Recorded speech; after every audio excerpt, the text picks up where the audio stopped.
I would not have been able to watch her bleed without exposing us all in a much more flagrant and shocking way. It was a perfectly sound excuse, but I wouldn't use it. It was too shameful. And I hadn't thought of it until long after the fact, regardless. 2008 Stephanie Meyer. Look out for Jasper. Emmett went on, oblivious to my reverie. He's not as angry, but he's more resolved. I saw what he meant, and for a moment the room swam around me. My rage was so all-consuming that a red haze clouded my vision.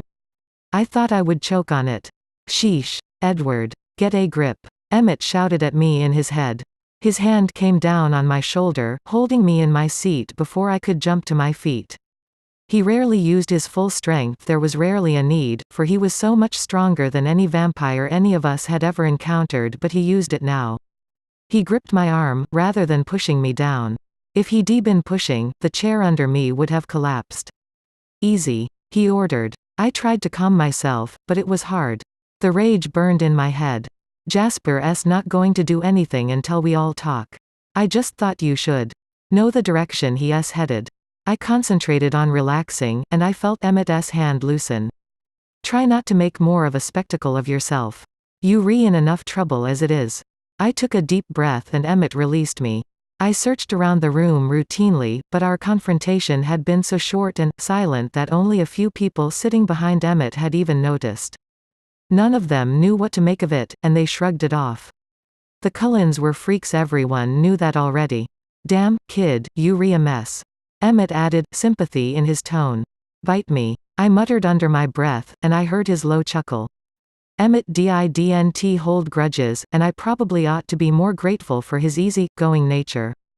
But I could see that Jasper's intentions made sense to Emmett, that he was considering how it might be the best course of action.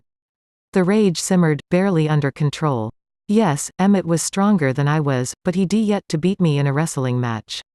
He claimed that this was because I cheated, but hearing thoughts was just as much a part of who I was as his immense strength was a part of him. We were evenly matched in a fight.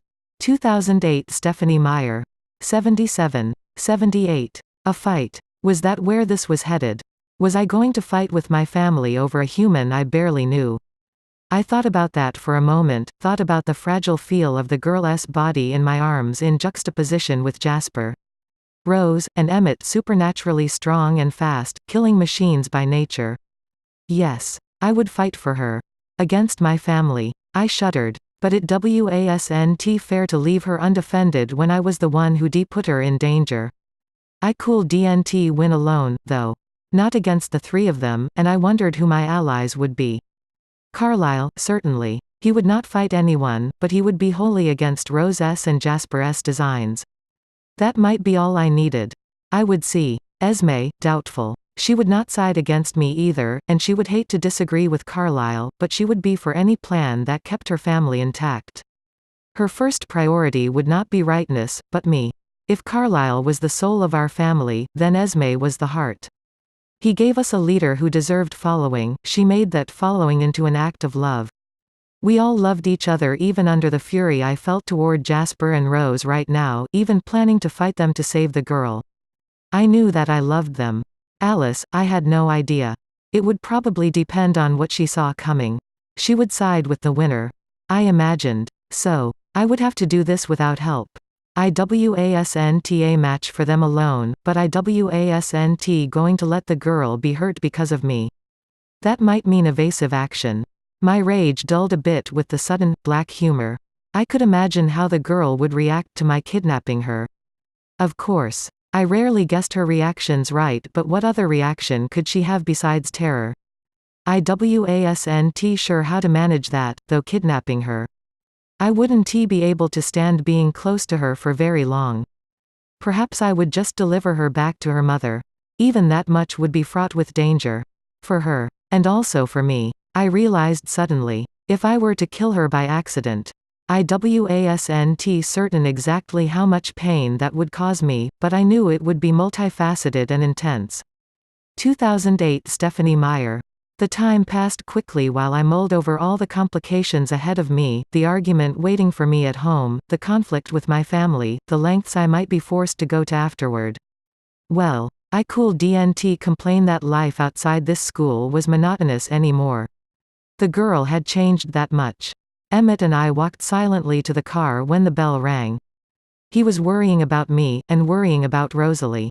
He knew whose side he would have to choose in a quarrel, and it bothered him. The others were waiting for us in the car, also silent. We were a very quiet group. Only I could hear the shouting. Idiot. Lunatic. Moron. Jackass. Selfish, irresponsible fool. Rosalie kept up a constant stream of insults at the top of her mental lungs. It made it hard to hear the others, but I ignored her as best I could. Emmett was right about Jasper. He was sure of his course. Alice was troubled, worrying about Jasper, flipping through images of the future. No matter which direction Jasper came at the girl, Alice always saw me there, blocking him. Interesting. Neither Rosalie nor Emmett was with him in these visions. So Jasper planned to work alone. That would even things up. Jasper was the best, certainly the most experienced fighter among us. My one advantage lay in that I could hear his moves before he made them. I had never fought more than playfully with Emmett or Jasper, just horsing around. I felt sick at the thought of really trying to hurt Jasper. No, not that. Just to block him. That was all. I concentrated on Alice, memorizing Jasper's different avenues of attack. As I did that, her visions shifted, moving further and further away from the Swan's house. I was cutting him off earlier. Stop that. Edward. It can't happen this way. I won't let it. I didn't answer her. I just kept watching. She began searching farther ahead, into the misty, unsure realm of distant possibilities.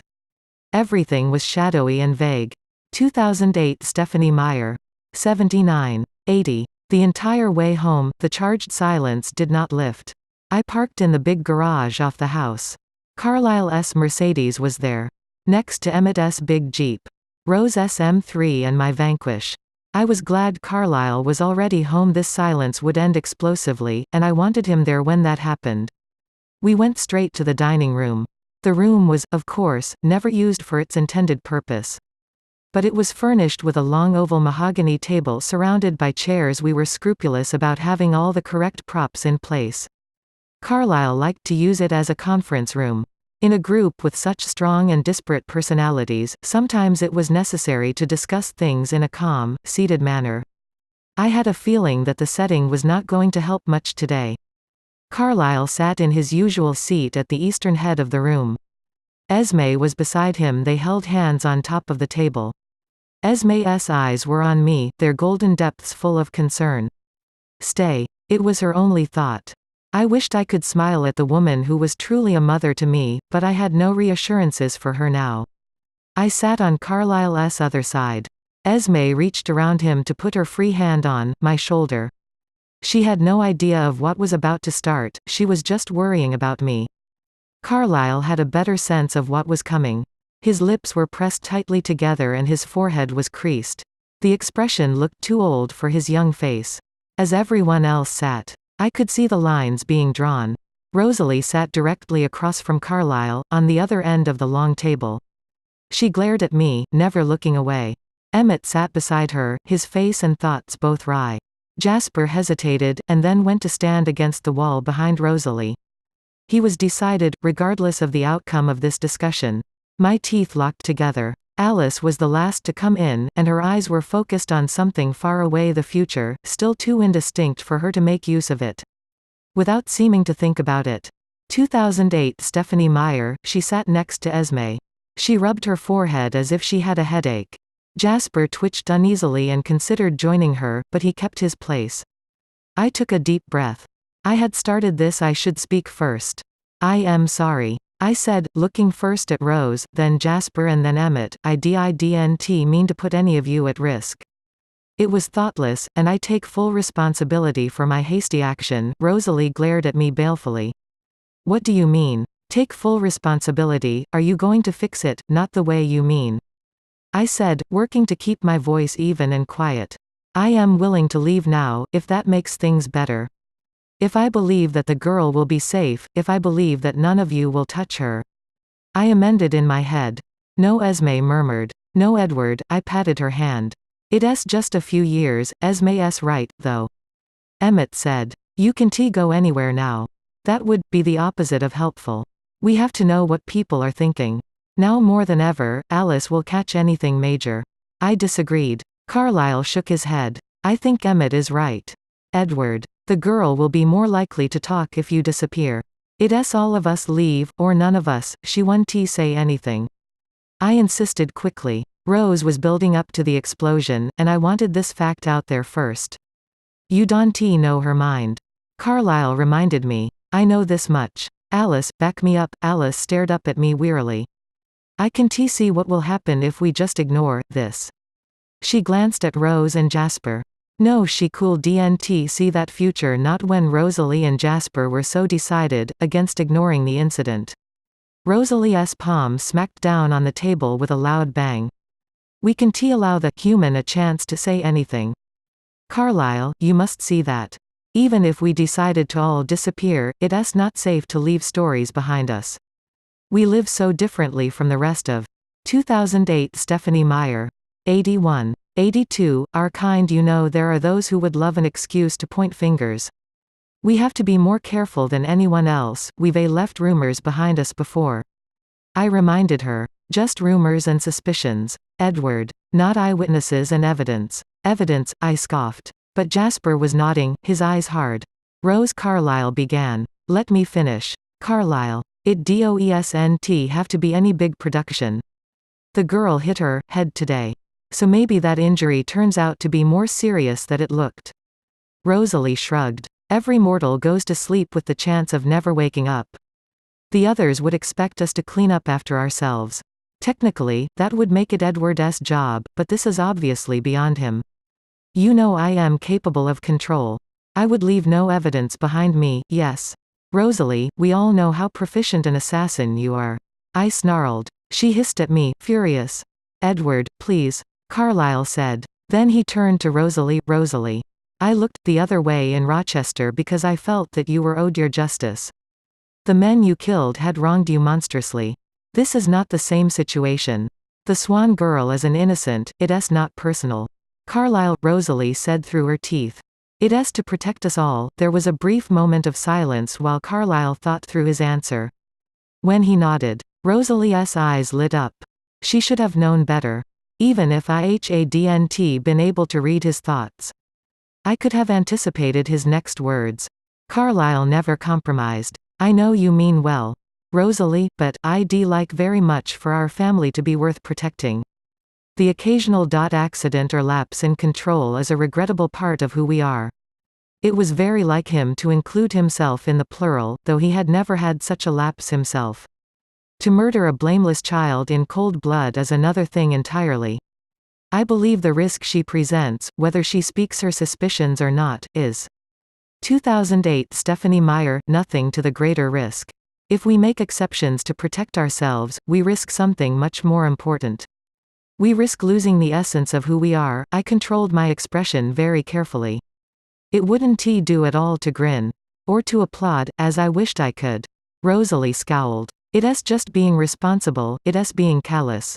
Carlyle corrected gently. Every life is precious. Rosalie sighed heavily and her lower lip pouted out. Emmett patted her shoulder. It'll be fine. Rose, he encouraged in a low voice. The question, Carlyle continued, is whether we should move on. No, Rosalie moaned. We just got settled. I don't want to start on my sophomore year in high school again. You could keep your present age, of course. Carlyle said. And have to move again that much sooner. She countered. Carlyle shrugged. I like it here. There's so little sun we get to be almost normal. Well, we certainly don't have to decide now. We can wait and see if it becomes necessary. Edward seems certain of the Swan girl's silence. Rosalie snorted. But I was no longer worried about Rose. I could see that she would go along with Carlyle's decision. Not matter how infuriated she was with me. Their conversation had moved on to unimportant details. Jasper remained unmoved. I understood why. Before he and Alice had met, he'd lived in a combat zone, a relentless theater of war. He knew the consequences of flouting the rules. He'd seen the grisly aftermath with his own eyes. It said much that he had not tried to calm Rosalie down with his extra faculties, nor did he now try to rile her up. He was holding himself aloof from this discussion above it. Jasper, I said. He met my gaze, his face expressionless. She won't pay for my mistake. I won't allow that. 2008 Stephanie Meyer. 83. 84. She benefits from it. Then. She should have died today. Edward. I would only set that right, I repeated myself, emphasizing each word. I will not allow it. His eyebrows shot up. He wasn't expecting this. He hadn't imagined that I would act to stop him. He shook his head once. I won't let Alice live in danger, even a slight danger. You don't feel about anyone the way I feel about her. Edward, and you haven't lived through what I've lived through, whether you've seen my memories or not. You don't understand. I am not disputing that. Jasper. But I am telling you now. I won't allow you to hurt Isabella Swan. We stared at each other, not glaring, but measuring the opposition. I felt him sample the mood around me, testing my determination. Jazz, Alice said, interrupting us. He held my gaze for a moment more, and then looked at her. Don't bother telling me you can protect yourself. Alice. I already know that. I've still got to, that's not what I am going say. Alice interrupted. I was going to ask you for a favor. I saw what was on her mind, and my mouth fell open with an audible gasp. I stared at her, shocked, only vaguely aware that everyone besides Alice and Jasper was now eyeing me warily. I know you love me. Thanks. But I would really appreciate it if you didn't try to kill Bella. First of all, Edward's serious and I don't want you two fighting. Secondly, she's my friend. At least, she's going to be. It was clear as glass in her head. Alice, smiling, with her icy white arm around the girl's warm, fragile shoulders. And Bella was smiling, too, her arm around Alice's waist. The vision was rock solid, only the timing of it was unsure. But, Alice, Jasper gasped. I couldn't manage to turn my head to see his expression. I couldn't tear myself away from the image in Alice's head in order to hear his. 2008 Stephanie Meyer, I am going to love her someday. Jazz. I'll be very put out with you if you don't let her be. I was still locked into Alice's thoughts. I saw the future shimmer as Jasper's resolve floundered in the face of her unexpected request. Ah, she sighed. His indecision had cleared a new future. See, Bella's not going to say anything. There's nothing to worry about. The way she said the girl's name, like they were already close confidants. Alice, I choked. What does this? I told you there was a change coming. I don't know, Edward, but she locked her jaw, and I could see that there was more. She was trying not to think about it. She was focusing very hard on Jasper suddenly, though he was too stunned to have progressed much in his decision-making. She did this sometimes when she was trying to keep something from me. What? Alice. What are you hiding? I heard Emmett grumble. He always got frustrated when Alice and I had these kinds of conversations. She shook her head, trying to not let me in. Is it about the girl? I demanded. Is it about Bella? She had her teeth gritted in concentration, but when I spoke Bella's name, she slipped. Her slip only lasted the tiniest portion of a second, but that was long enough. No, I shouted. I heard my chair hit the floor, and only then realized I was on my feet. Edward Carlyle was on his feet, too, his arm on my shoulder. I was barely aware of him. It's solidifying, Alice whispered. Every minute you more decided. There really only two ways left for her. It's one or the other. Edward, I could see what she saw, but I could not accept it. No, I said again. There was no volume to my denial. My legs felt hollow, and I had to brace myself against the table. Will somebody please let the rest of us in on the mystery? Emmett complained. I have to leave. I whispered to Alice, ignoring him. 2008 Stephanie Meyer. 85. 86. Edward, we've already been over that. Emmett said loudly. That's the best way to start the girl talking. Besides, if you take off, we won't know for sure if she is talking or not. You have to stay and deal with this. I don't see you going anywhere. Edward, Alice told me. I don't know if you can leave anymore. Think about it, she added silently. Think about leaving. I saw what she meant.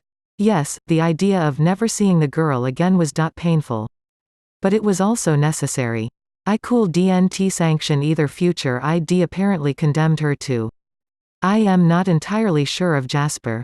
Edward. Alice went on. If you leave, if he thinks she's a danger to us. I don't hear that. I contradicted her, still only halfway aware of our audience. Jasper was wavering. He would not do something that would hurt Alice. Not right this moment. Will you risk her life, leave her undefended?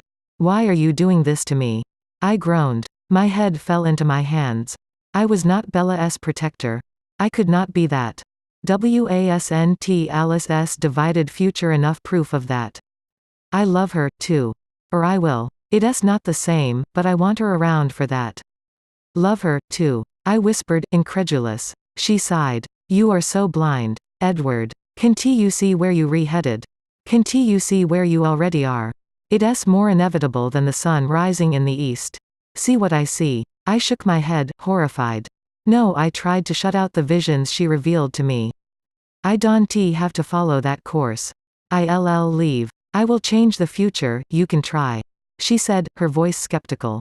Oh, come on. Emmett bellowed. Pay attention. Rose hissed at him. Alice sees him falling for a human. How, classically Edward, she made a gagging sound. I scarcely heard her. What? Emmett said, startled. Then his booming laugh echoed through the room. Is that what's been going on? He laughed again. Tough break. Edward, 2008. Stephanie Meyer. I felt his hand on my shoulder, and I shook it off absently. I couldn't pay attention to him. Fall for a human. Esme repeated in a stunned voice. For the girl he saved today. Fall in love with her, what do you see? Alice. Exactly, Jasper demanded. She turned toward him. I continued to stare numbly at the side of her face. It all depends on whether he is strong enough or not. Either he'll kill her, himself. She turned to meet my gaze again, glaring, which would really irritate me. Edward, not to mention what it would do to you. She faced Jasper again. Or she'll be one of us someday, someone gasped. I didn't look to see who. That's not going to happen. I was shouting again. Either one. Alice didn't seem to hear me. It all depends. She repeated. He may be just strong enough not to kill her, but it will be close. It will take an amazing amount of control. She mused. More even than Carlyle has. He may be just strong enough. The only thing he's not strong enough to do is stay away from her. That's a lost cause. I couldn't find my voice. No one else seemed to be able to either. The room was still. I stared at Alice, and everyone else stared at me. I could see my own horrified expression from 5 different viewpoints. After a long moment, Carlyle sighed. Well, this complicates things, I'll say. Emmett agreed. His voice was still close to laughter. Trust Emmett to find the joke in the destruction of my life. I suppose the plans remain the same, though. Carlyle said thoughtfully. We'll stay and watch. Obviously, no one will hurt the girl. I stiffened. No, Jasper said quietly. I can agree to that. If Alice sees only 2 ways, no, my voice was not a shout or a growl or a cry of despair, but some combination of the 3. No, 2008. Stephanie Meyer. 87. 88. I had to leave, to be away from the noise of their thoughts. Rosalie's self-righteous disgust. Emmett's humor. Carlyle's never-ending patience. Worse. Alice's confidence. Jasper's confidence in that confidence. Worst of all, Esme's joy. I stalked out of the room. Esme touched my arm as I passed, but I didn't acknowledge the gesture. I was running before I was out of the house. I cleared the river in one bound, and raced into the forest. The rain was back again, falling so heavily that I was drenched in a few moments. I liked the thick sheet of water. It made a wall between me and the rest of the world. It closed me in, let me be alone. I ran due east, over and through the mountains without breaking my straight course, until I could see the lights of Seattle on the other side of the Sound. I stopped before I touched the borders of human civilization. Shut in by the rain, all alone. I finally made myself look at what I had done, at the way I had mutilated the future. First, the vision of Alice and the girl with their arms around each other. The trust and friendship was so obvious it shouted from the image.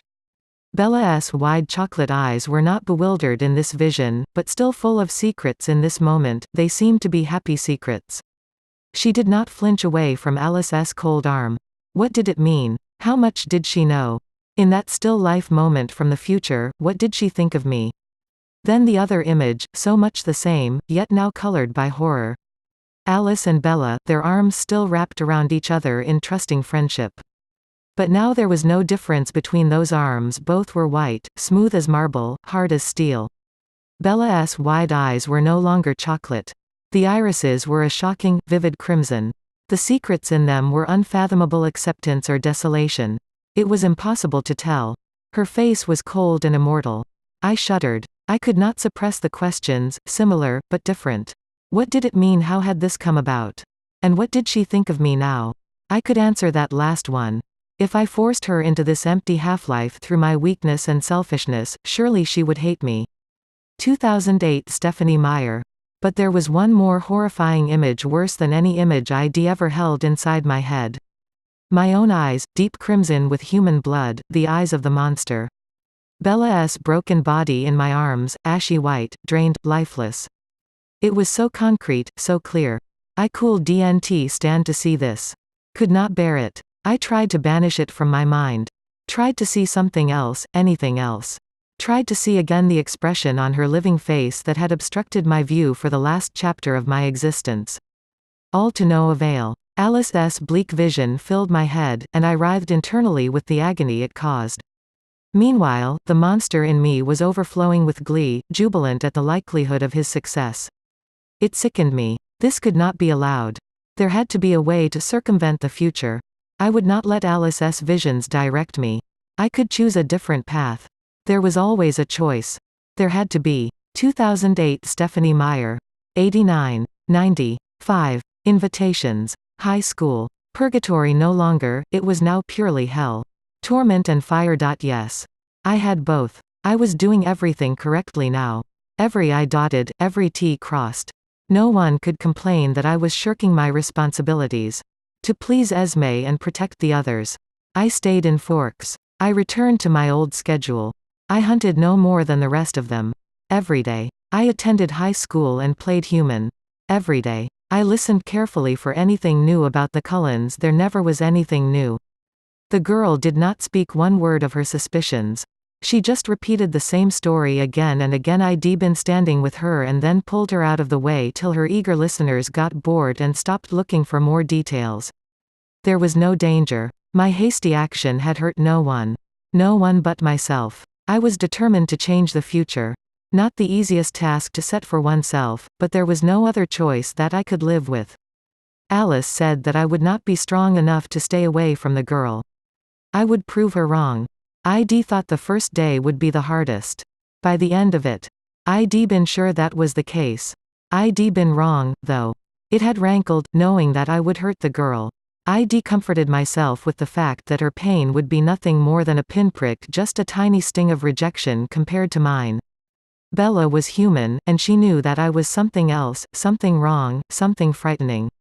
She would probably be more relieved than wounded when I turned my face away from her and pretended that she didn't exist.